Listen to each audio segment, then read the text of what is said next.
സ്വർഗത്തിലെ നമ്മുടെ കൂട്ടുകുടുംബം. ഇന്നത്തെ വിശുദ്ധര്. ഈശോ മിശിഹായ്ക്ക് സ്തുതിയായിരിക്കട്ടെ. ഞാൻ മാണിപ്പറമ്പലച്ചൻ. 2033 എന്ന വിശുദ്ധ ജൂബിലി വത്സരം, മഹാജൂബിലി വത്സരം, നമ്മുടെ കർത്താവ് ഈശോ മിശിഹ മരിച്ച് ഉത്ഥാനം ചെയ്തിട്ട് കൃത്യം 2000 വർഷം തികയുന്ന 2033 ആ വിശുദ്ധ വത്സരത്തിന്, മഹാജൂബിലി വത്സരത്തിന് കത്തോലിക്ക സഭയിലെ നാമകരണം ചെയ്യപ്പെട്ട വിശുദ്ധരോടൊപ്പം നമുക്ക് ഒരുങ്ങാണ് നവവത്സര ധ്യാന ഒരുക്കം.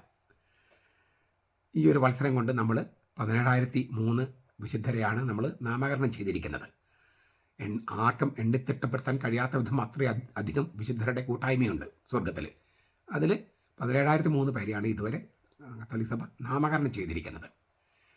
കുഞ്ഞാടിൻ്റെ രക്തത്തിൽ തങ്ങളുടെ അങ്കി അലക്കി വെളുപ്പിച്ചവരാണ് വിശുദ്ധർ.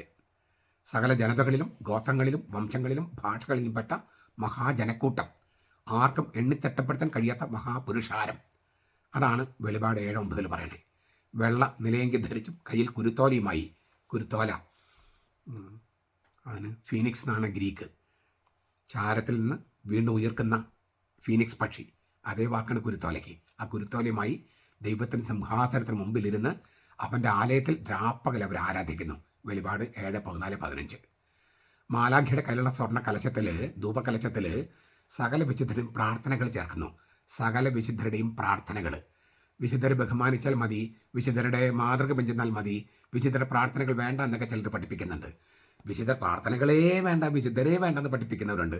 പെന്തക്കോസ്ത് ദൈവസഭക്കാരും born again Christians, emperor Emmanuel, യഹോവ സാക്ഷികൾ, ഇവരെല്ലാം തിരുവചനത്തിനെതിരെ പഠിപ്പിക്കുന്നവരാണ്. വിശുദ്ധരുടെ പ്രാർത്ഥനകൾ ചേർക്കണമെന്ന് വെളിപാട് പുസ്തകം 8-ാമത്തെ അധ്യായം 1 മുതൽ 4 വരെ പറയുന്നു. 2 പ്രാവശ്യം പറയുന്നു. ധൂപത്തിൻ്റെ പുക വിശുദ്ധരുടെ പ്രാർത്ഥനയോടൊപ്പം മാലാഖയുടെ കയ്യിൽ നിന്ന് ദൈവസന്നിധിയിലേക്ക് കയറുന്നു. വെളിപാട് 8:1-4. ഏകമധ്യസ്ഥനായ ക്രിസ്തുവിൻ്റെ മധ്യത്തോടൊപ്പം വിശുദ്ധരുടെ പ്രാർത്ഥനകൾ ചേർക്കപ്പെടുന്നു. ഞാൻ ഇരിക്കുന്നിടത്ത് നിങ്ങളുമായിരിക്കണം എന്ന് കർത്താവ് ഈശോ മിശിഹ പറഞ്ഞിട്ടുണ്ട്. യോഹന്നാൻ 14:3. ഞാൻ ഇരിക്കുന്നിടത്ത് എൻ്റെ ശുശ്രൂഷകനുമായിരിക്കണം എന്ന് പറഞ്ഞിട്ടുണ്ട്. എനിക്ക് ശുശ്രൂഷ ചെയ്യുന്നതിന് പിതാവ് ബഹുമാനിക്കുമെന്ന് പറഞ്ഞിട്ടുണ്ട്. യോഹന്നാൻ 12:26. സുവിശേഷം ലോകത്ത് എവിടെയൊക്കെ പ്രസംഗിക്കപ്പെടുന്നുവോ അവിടെയെല്ലാം വിശുദ്ധർ തനിക്ക് വേണ്ടി ചെയ്തത് അവരുടെ ഓർമ്മയ്ക്കായി പ്രസ്താവിക്കപ്പെടും എന്നും കർത്താവ് ഈശോ മിശിഹ പറഞ്ഞിട്ടുണ്ട്. മർക്കോസ് 14:9. ഇതെല്ലാം തിരുവചനങ്ങളാണ്, ദൈവത്തിൻ്റെ വചനമാണ്, വെളിപാടുകളാണ്. ഈ തിരുവചനങ്ങളെ ഗൗരവമായി സമീപിക്കുന്നവർക്ക് തീർച്ചയായിട്ടും വിശുദ്ധരുടെ ഓർമ്മ സുവിശേഷം പ്രഘോഷിക്കപ്പെടുന്ന പള്ളിയിൽ വേണം. പ്ലസ് വിശുദ്ധരുടെ പ്രാർത്ഥനകൾ ഏകമധ്യസ്ഥൻ്റെ പ്രാർത്ഥനയോട് ചേർക്കണം. ഇതെല്ലാം തിരുവചനമാണ്. ഇങ്ങനെ ആർക്കും എണ്ണിത്തിട്ടപ്പെടുത്താൻ കഴിയാത്ത ആ വലിയ ഗണത്തിൽ കുറേ പേരെ കത്തോലിക്ക സഭ നാമകരണം ചെയ്തിട്ടുണ്ട് ഔദ്യോഗികമായിട്ട്. ഇന്ന് തിരുനാൾ നമ്മൾ ആഘോഷിക്കുന്ന ആളുകൾ: August 4 John Maria Vianney, Aristarchus of Thessalonica, Eleutherius of Bithynia, Enrico Angelo Angelelli Carletti, Epiphanius of Besancon, Euphronius of Tours, Francesc Mercader Rende, Frederic Janssoone, Giles of Seville, Ia of Persia, Ioan Balan, Isidore of Besancon, John of the Cross, Lua of Limerick, Onofrio of Panaia, Protasius of Cologne, Rainerius of Split, Sidney, William Horn. റോമായിലെ രക്തസാക്ഷികൾ: Crescentius, ഹിയാസിന്ത്, Justin, പെർപെച്വ, തെർത്തില്ലിനോസ്. സ്പെയിനിലെ ആഭ്യന്തര യുദ്ധത്തിൽ കൊല്ലപ്പെട്ട വിശുദ്ധർ: Elias Garrett Vendeyo, Francisco Izquierdo Perez, Gil Rodicio, Rodicio, Gonzalo Gonzalo, Jose Lopez Saceres, Jose Pamplega Santiago, Josep Batalla Paramon, Josef Coloma Alsina, Josef Subirache Glory, Josep Rabasa Bentanachs, Luis Galeron Parte, Luis Gundas Duran, Berhan Cecilia Cesarini, Henryk Jozef Krzysztofik. ഇതിൽ ഒരു വിശുദ്ധനെക്കുറിച്ച് മാത്രം നമുക്കിന്ന് ധ്യാനിക്കാം. പള്ളിയിൽ പ്രാർത്ഥിക്കാൻ പോയതാണ് അവൻ. അവൻ്റെ പ്രായത്തിലുള്ള മറ്റൊരു ചെറുപ്പക്കാരനെ അവൻ പള്ളിയിൽ കണ്ടുമുട്ടി. ആ ചെറുപ്പക്കാരൻ അവനെ സഹായിക്കാമെന്നേറ്റ് മലയിലേക്ക് കൊണ്ടുപോയി. സൈന്യത്തിൽ ചേരാതെ ഒളിച്ചോടിപ്പോയ ആളുകൾ താമസിച്ചിരുന്ന സ്ഥലമായിരുന്നു ആ മലമുകൾ. അവിടെ 14 മാസം അവിടെയുള്ളൊരു പശുത്തൊഴുത്തിലാണ് ജീവിച്ചത്. 4 മക്കളുടെ അമ്മയായ ഒരു വിധവയായിരുന്നു ഭക്ഷണത്തിന് ആശ്രയം. പശുത്തൊഴുത്തിൽ താമസിച്ച അവൻ അവിടെ ഇരുന്ന് കൊന്ത ചൊല്ലി പശുത്തൊഴുത്തിൽ പിറന്നവൻ്റെ പ്രേക്ഷിതനാകാൻ തീരുമാനിച്ചു. ആഴ്സൽ വിയാനിയച്ഛൻ്റെ കാര്യമാണ് പറഞ്ഞു വരുന്നത്. 1802 നെപ്പോളിയൻ ബോണപ്പാർട്ട് കത്തോലിക്ക സഭയ്ക്ക് ഫ്രാൻസിൽ സ്വാതന്ത്ര്യം അനുവദിച്ചു. മതപരമായ സമാധാനം രാജ്യത്ത് വീണ്ടും എത്തി. ജോൺ മരിയ വിയാനി സ്കൂളിൽ പോകാൻ തുടങ്ങി. ഗണിതശാസ്ത്രം, ചരിത്രം, ഭൂമിശാസ്ത്രം, ലത്തിൻ എന്നിവയാണ് പഠിക്കേണ്ടത്. 20 വയസ്സുകാരനായ ജോൺ മരിയ വിയാനിക്ക് ലത്തിൻ അത്ര അങ്ങ് ഇഷ്ടപ്പെട്ടില്ല. വൈദികനാകാൻ ലത്തിൻ വേണമായിരുന്നു. അതിനവൻ തന്നോട് തന്നെ നിർബന്ധം ചെലുത്തി. പിന്നെ അധ്യാപകനായ ആബെ ബാലിയയുടെ ക്ഷമയും അവന് സഹായിച്ചു. എന്നാൽ യുവാക്കൾ സൈന്യത്തിൽ ചേരണമെന്ന് 1809 നെപ്പോളിയൻ കൽപ്പനയിട്ടു. അത് വിയാനിയുടെ പഠനത്തെ വീണ്ടും ബാധിച്ചു.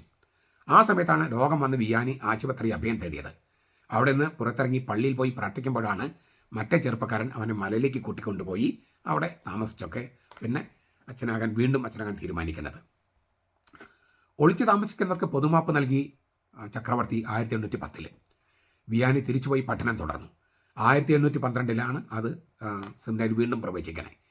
പഠനത്തിൽ പിന്നാക്കം നിൽക്കുന്ന അവൻ വീണ്ടും ആബെ ബാലിയുടെ തിരിച്ചെത്തി. ഈ ലത്തിൻ പഠിക്കാനുള്ള പ്രയാസം, വിയാനിയുടെ ഭക്തി കണക്കിലെടുക്കാനും അവനിലെ ലത്തിൻ ഭാഷയെക്കുറിച്ചുള്ള അവൻ്റെ അജ്ഞതയെ അവഗണിക്കാനും ബാലി വികാരി ജനറൽ ചെന്ന് പറഞ്ഞു. അങ്ങനെ 1815 ജോൺ മരിയ വിയാനി വൈദികനായി. ഫ്രഞ്ച് വിപ്ലവം മതത്തിനേൽപ്പിച്ച ആഘാതം വികാരിയച്ഛൻ തിരിച്ചറിയായിരുന്നു. ഞായറാഴ്ച ആളുകൾ പോയിരുന്നത് പള്ളിയിലേക്കല്ല, നൃത്തവേദികളിലേക്കും മദ്യശാലകളിലേക്കും ചൂതുകളി കേന്ദ്രത്തിലേക്കുമാണ്. വികാരിയച്ഛൻ 2 കാര്യങ്ങൾ മനസ്സിലെത്തി: പുറജാതിക്കാരുടെ നൃത്തങ്ങളുടെ അപകടം, ദൈവനിന്ദ തുടങ്ങിയവയെക്കുറിച്ച് മുന്നറിയിപ്പ് നൽകുന്ന പ്രസംഗങ്ങൾ പറയാൻ തുടങ്ങി സ്ഥിരമായിട്ട്. കുമ്പസാരക്കൂട്ടിൽ ഇരിക്കുക എന്നത് മറുവശത്ത്. നൃത്തം ഉപേക്ഷിക്കാത്തവർക്ക് പാപമോചനം നൽകില്ലെന്ന് വികാരിയച്ഛൻ നിലപാടെടുത്തു. ആബെ ബാലിയുടെ മരണശേഷം ആഴ്സൽ വികാരിയായി 1818 ചാർജ് എടുത്ത ജോൺ മരിയ വിയാനി ചെയ്ത കാര്യമാണ് ഈ പറയണേ. 230 വീട്ടുകാരാണ് അവിടെ ഉണ്ടായിരുന്നത്. എവിടെയാണ് സ്ഥലം എന്നറിയാതെ വിയാനി കുഴങ്ങി. ഇപ്പോഴും പാരീസിൽ നിന്ന് ഒരു 4 മണിക്കൂർ യാത്ര ചെയ്താൽ ഈ ആഴ്സലെത്താം. ഇപ്പോഴും അതൊരു ഗ്രാമമാണ്. ഞാനവിടെ പോയിട്ടുണ്ട്. ആടുകളെ നോക്കിയിരുന്ന 2 ചെറുപ്പക്കാർ ആഴ്സലേക്കുള്ള വഴി കാണിച്ചു കൊടുത്തു. ഇടവകയിൽ പരിപാലന എന്ന പേരിൽ പെൺകുട്ടികൾക്കായി ഒരു ഭവനം പണിത് വിയാനേച്ചൻ. കാതറിൻ ലസാഞ്ഞെ, ബെനഡിക്ത ലാർദത്ത് എന്നിവരെ അദ്ദേഹത്തിന് വാഗ്ദാനം സഹകരിച്ചു. മുട്ടിമേൽ നിന്നുള്ള വികാരിച്ചൻ്റെ പ്രാർത്ഥന ഇടവകക്കാരെ മാനസാന്തരത്തിലേക്ക് നയിച്ചു. അദ്ദേഹത്തിൻ്റെ കീർത്തി രാജ്യത്തിന് പുറത്തേക്കും പരന്നു. വളരെ ദൂരദേശത്തും ആളുകൾ ആ കുഗ്രാമത്തിലേക്ക് പോയി തുടങ്ങി. 1855 മുതൽ തീർത്ഥാടക എണ്ണം 20,000 കവിഞ്ഞു ഈ അച്ഛൻ്റെ കുമ്പസാരക്കോട്ടിലേക്ക് ചെല്ലാനായിട്ട്. 16-18 മണിക്കൂറുകൾ വിയാനിയച്ഛൻ കുമ്പസാരക്കൂട്ടിൽ അവിടെയാണ് മാനസാന്തരം എന്ന അത്ഭുതം സംഭവിച്ചിരുന്നത്. വാർഷിക ധ്യാനത്തിന് വരേണ്ടതില്ല, താങ്കളെ കാത്തു നിൽക്കുന്ന ആത്മാക്കളെ സഹായിക്കുക എന്ന് മെത്രാൻ വിയാനിയച്ഛനോട് പറഞ്ഞു. ഫ്രഞ്ച് സർക്കാർ ലീജിയൻ ഓഫ് ഓണർ എന്ന ബഹുമതി നൽകി ആദരിച്ചു വിയാനിയച്ഛനെ.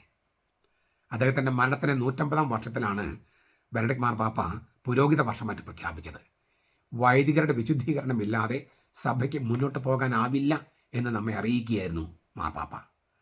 ക്രിസ്തുവിൻ്റെ അജഗണത്തെ ശുശ്രൂഷിക്കാൻ നിയുക്തരായിട്ടുള്ളവർക്ക് യഥാർത്ഥ മാതൃകയാണ് ഈ വികാരിയച്ഛനെന്നും ബെനഡിക്ട് മാർപ്പാപ്പ ഓർമ്മപ്പെടുത്തി. വികാരിയച്ഛന്മാരുടെ തിരുനാളാണ് വിയാനേച്ചൻ്റേത്. വിയാനേച്ചൻ്റെ തിരുനാൾ ദിവസം ഇപ്പം നമ്മൾ കേൾക്കുമ്പോൾ ഞാനടക്കമുള്ളവർക്ക് മനസ്സിലാകും എത്ര നേരം നമ്മുടെ മുട്ടുമ്പോൾ നിൽക്കണം, നമ്മുടെ മുട്ടുകളിൽ തയമ്പ് വേണം. ഞാൻ പറയാറുണ്ട്, നമ്മുടെ മുട്ടുകൾ പൊട്ടി ചോര ഒലിക്കണം, ആ ചോരയിൽ കർത്താവ് ഉണ്ടാകും. നമ്മളിങ്ങനെ കൈകൾ വിരിച്ച് പിടിച്ച് പ്രാർത്ഥിക്കുമ്പോൾ ആ കൈകൾ കുഴഞ്ഞ് വീഴണം, ആ കഴപ്പിൽ കർത്താവ് ഇറങ്ങി വരും. അങ്ങനെ അച്ഛന്മാരങ്ങനെ പ്രാർത്ഥിക്കേണ്ടത്. പക്ഷേ അച്ഛന്മാരുടെ പ്രാർത്ഥന ജീവിതമൊക്കെ വളരെ കുറഞ്ഞിരിക്കുന്നു. ഇപ്പം നമുക്ക് അച്ഛന്മാർക്ക് വേണ്ടി പ്രാർത്ഥിക്കാം. സവിശേഷമായിട്ട് ഇപ്പം നമ്മുടെ സഭ നേരിടുന്ന വലിയൊരു പ്രശ്നമാണല്ലോ എറണാകുളം അങ്കമാലി അതിരൂപതയിലെ ഈ ധിക്കാരികളായ വൈദികർ, അവർ കർത്താവിന് മേലെയാണ് ഞങ്ങളെന്ന് വിചാരിച്ചിരിക്കുകയാണ്. അതിനാൽ അവരുടെ മാനസാന്തരത്തിന് വേണ്ടി മുട്ടിപ്പായിട്ട് നമുക്ക് പ്രാർത്ഥിക്കാം. സവിശേഷമായിട്ട് വിയാനച്ചൻ്റെ തിരുനാൾ ദിവസം വിയാനച്ചനോട് തന്നെ പറയാം, ഈ വൈദികർക്കെല്ലാം ബുദ്ധിയും ബോധം വരുത്താനായിട്ട് കർത്താവിനോട് പറയണമെന്നും, പിന്നെ നമുക്ക് അതൊക്കെ സംഭവിക്കുക നമ്മൾ അവർക്ക് വേണ്ടി മുട്ടുമിൽ നിന്ന് പ്രാർത്ഥിക്കുമ്പോഴാണ്. നമുക്ക് മുട്ടുമിൽ നിന്ന് പ്രാർത്ഥിക്കാം. പറ്റുമെങ്കിൽ കൈകൾ വിരിച്ചു പിടിച്ച് ഇങ്ങനെ ഒരല്പം കഴപ്പുണ്ടായി കഴച്ചിങ്ങനെ വീഴുന്നത് വരെയുള്ള ഒരു ത്യാഗം ഈ വൈദികരുടെയും വിമത വൈദികരുടെയും പിന്നെ എല്ലാ മറ്റു വൈദികരുടെയും എനിക്ക് വേണ്ടിയും നിങ്ങൾ പ്രാർത്ഥിക്കണം. ഞാൻ നിങ്ങൾക്ക് വേണ്ടിയും പ്രാർത്ഥിക്കാം. അങ്ങനെ വൈദികരുടെ വിശുദ്ധീകരണത്തിലൂടെ കത്തോലിക്ക സഭയുടെ നവീകരണം ഉണ്ടാകട്ടെ. അതിന് ഈ വിയാനച്ചൻ തിരുനാൾ ദിവസം നമുക്ക് ഗംഭീരമായിട്ട് ആ തരത്തിൽ ആത്മീയമായിട്ട് ആഘോഷിക്കാം. കർത്താവ് അനുഗ്രഹിക്കട്ടെ.